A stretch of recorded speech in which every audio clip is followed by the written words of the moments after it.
ಅದರೊಂದಿಗೆ ತಮ್ಮ ಸೇವೆಯನ್ನ 25 ವರ್ಷಗಳಿಂದ ಮಾಡ್ತಾ ಇರುವಂತವರು.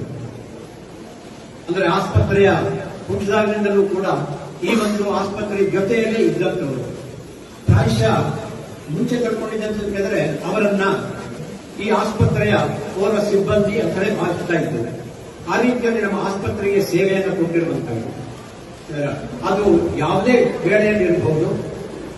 ಒಂದು ರೋಗಿಯನ್ನ ಮಂಗಳೂರಿಗೆ ಶಿಫ್ಟ್ ಮಾಡಬೇಕು ಅಂತಂದ್ರೆ ಅವರು ಆರೋಗ್ಯವನ್ನು ಕೂಡ ನೋಡದೇನೆ, ಅವರ ಆರೋಗ್ಯವನ್ನು ಕೂಡ ನೋಡದೇನೆ ಸರ್ ನಾನಿದ್ದೀನಿ ಅಂತ ಹೇಳಿ ಪೇಷಂಟ್ ಅನ್ನ ತಲುಪಿಸಿ ಬಿಡುವಂಥದ್ದು.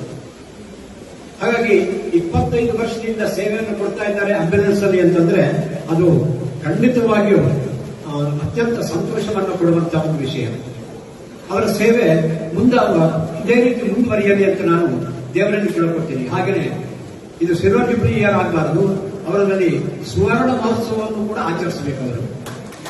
ಅವರು ಬೇರೆ ಯಾರೂ ಅಲ್ಲ, ನಮ್ಮೆಲ್ಲರ ಅತ್ಯಂತ ಪ್ರೀತಿಯ ನೆಚ್ಚಿನ ಮಾತುಗಾರ, ಹಾಸ್ಯಮಯವಾಗಿ ಮಾತನಾಡುವಂಥದ್ರಲ್ಲಿ ಅತ್ಯಂತ ಪ್ರವೀಣ.